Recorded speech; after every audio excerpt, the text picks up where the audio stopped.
dalam rangka menyambut perhelatan 4 tahunan Asian Games 2018 yang tinggal menghitung hari. Jajaran Satuan Pamong Praja Kota Palembang menertibkan gubuk-gubuk yang berdiri di atas tanah pemerintah Provinsi Sumsel. Penertiban ini dilakukan di beberapa titik seperti di kawasan Lemabang dan Jakabaring. Sebanyak 3 gubuk liar yang berada di kawasan Jakabaring ditertibkan jajaran Satpol PP meski sempat mendapat perlawanan dari pemilik gubuk.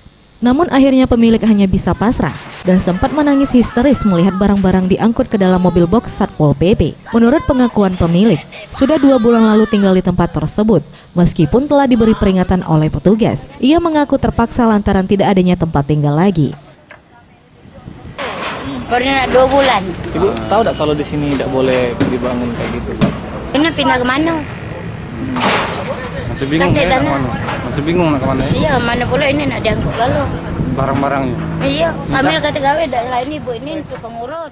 HS Hendra, Kepala Bidang Operasi, Ketertiban Umum dan Ketentraman Masyarakat, mengatakan menjelang Asian Games, pihaknya akan terus melakukan di beberapa lokasi berbeda, mulai dari bandara hingga Jakabaring, dan akan terus dilakukan setelah Asian Games.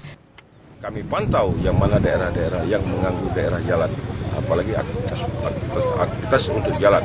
Jadi kami selalu kontrol dari Satpol PP, kalau memang ada yang melanggar kita tertibkan. Itu mulai dari bandara sampai ke Jakabaring karena kita mau Asian Games. Insya Allah sudah Asian Games masih tetap tertib. Kita tidak langsung Asian Games aja, mungkin untuk Palembang karena Palembang Darussalam. Tim Liputan Sriwijaya TV.